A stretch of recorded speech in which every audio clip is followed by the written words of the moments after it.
Good morning. Yes, good morning. It's coffee time with God. Amen. Our gospel reflection for today, Jesus speaks of the destruction of the temple, taken from Luke 21, verses 5 to 11. Let's pray. Come, Holy Spirit, I need you. Come, Holy Spirit, I pray. Come with your strength and your power. Come in your own special way.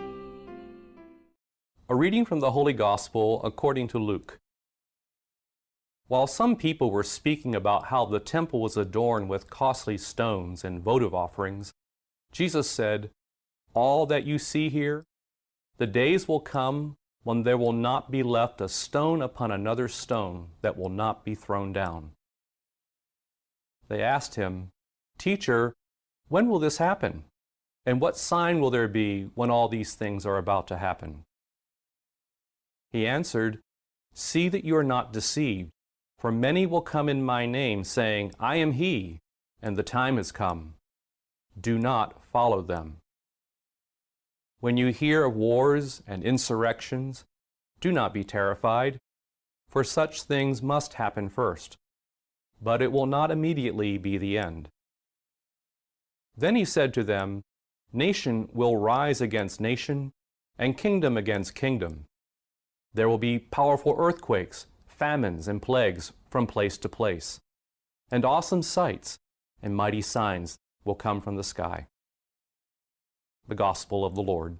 Yung sinabi ni Jesus about the temple. The days will come when there will not be left a stone upon another stone that will not be thrown down. Ito yung sinasabi na prophesy niya, yung destruction ng temple. Siyempre, nung sinabi niya yon, marami nagtanong. Sabi lang ng Panginoon sa kanila, bago mangyari mga yan, merong mga previous event. Tapos merong mga darating na mga false prophets. Tapos merong mga maglalaban-laban ang bawat nations. Ang sabi lang niya, do not be terrified, for such things must happen first, but it will not immediately be the end. It's not a statement of parang tinatakot tayo or warning, but a statement of hope. Yeah. Kahit mangyari yan, sabi niya, do not be terrified. Ibig sabihin, there is something else that God plans dito sa pangyayaring ito. Tama ka doon eh. Sabi mo nga na it gives us hope. Agree talaga ako doon. It gives us hope. Ito talagang ginagawa natin. Always gives us hope. Kasi tignan mo naman yung sinabi niya dito, nakakatakot talaga yan. Eh kung wala tayong alam dito, di ba?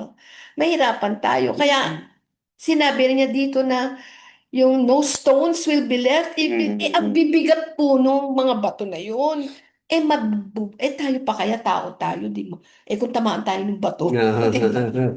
So talagang yun yung magandang ano niya, magandang sinabi talaga dito, no? We should not be terrified. Pala, sabi din niya, ang ganda to ha, kasi binigyan tayo ng preview na mangyayari yan. Kaya ngayon, ang tanong, ano nang nangyayari ngayon? Di ba nag-aaway-away? Yeah. Panay ang bagyo. Meron pa nga akong nabasa na meron daw, meron daw lalabas sa sky or something, gano'n, ano. Pero, wala. So, ganun talaga eh. Oo. We expect that to happen. Okay. So, yung message ko naman dito, no, parang kinakausap talaga tayo ni Lord na magbago na kayo kasi darating at darating yung sinasabing end of the world.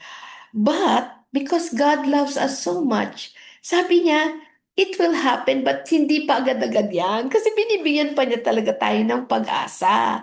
Ngayon, dahil sinabi niyang, naisip ko ngayon kailangan din pala talagang mangyari yung mga ganon. Kasi may mga tao talaga, kahit yugyugin mo, ayaw magbago. No? Kailangan pa nilang maramdaman magkasakit, kailangan pa nilang maramdaman na may mamatay, bago pa nila marirealize na, oo nga, mali ako, kailangan na akong magbago, di ba? So, blessing in disguise yan Kala natin yung mga ganyan, di ba? Yung mga nangyayari sa mundo natin. Maraming nagbabago dyan. Anyway, kaya kahit nga sabihin mo like ngayon yung sa mga politics, kahit hindi tayo kasama doon, ako nagbabago ako kasi syempre hindi ko gagawin sa kapwa ko yung ginagawa nila, 'di ba? So mga ang kakaawalan talaga kung ikaw yung nandun sa ginawang parang ikaw si Taning, ay si sino yung nagpakamatay? Si Judas. Oo, na ikaw yung napiling hudas. Pero hindi naman natin ma-judge kasi bago siya namatay, sabi nga yung last breath mo at masabi mo lang, Lord, forgive me, tas totoong-totoo, papatawarin ka talaga ni God. Yeah. So, yun yung sa aking message. Ito ang parang nakuha kong mensahe sa atin.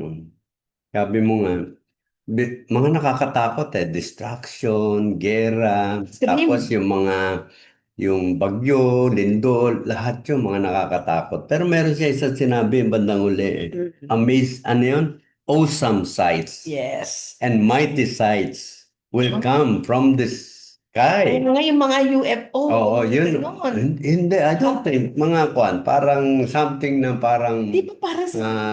ano ka, yung sun. awesome and mighty signs.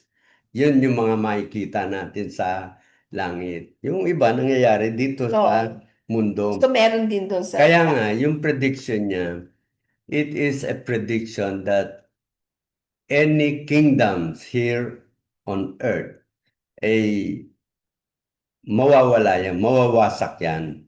Hindi magtatagal yan. Pero ang mag-stay lang talaga yung kingdom ng ating Diyos. 'Di ba? So yun yung kanyang parang pinapakita sa atin. Yan talagang kingdom na inyong sinasamba or binibigyan ng sobrang halaga. Hindi tatagal yan. They will all parang masisira rin yan, mawawala yan. Yeah. Pero in the end, yung kingdom ng ating Panginoon, yun yung hope na sinasabi niya. Bakit ka matatakot? When alam naman natin, parang sinasabi niya dapat malaman ninyo that everything on earth yan masisira. Oo. Yung sa aking kingdom, hindi masisira yan. So, ano lang ngayon ang pwede natin gawin kung ganun yung Kumapit kay sinasabi God. niya?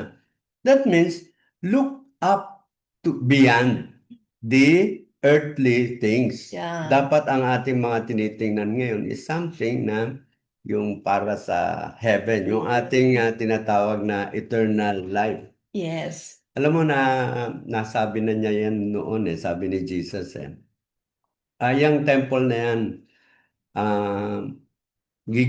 gigibain magigibayan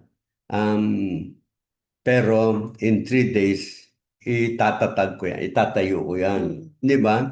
So sabi, 46 years yan na binilda, kinonstruct. Pagkatapos sabi mo, 3 years. 3 days masisira na. Pero ibig sabihin, yung kanyang kingdom is something that is within us, sa mga tao. Yun yung kingdom niya, kaya mabilis mabuo yun.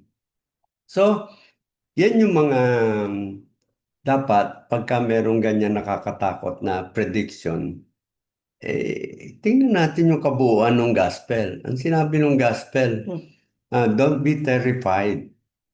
Di ba? Kasi meron siyang mas magandang plano. Hindi ba tayo nagtitiwala sa kanya? Lagi niya sinasabi yun, di ba? Yeah. I have the best plans for you. Iyon. So, hope. I think this gospel is a message of hope sa atin lahat. Correct.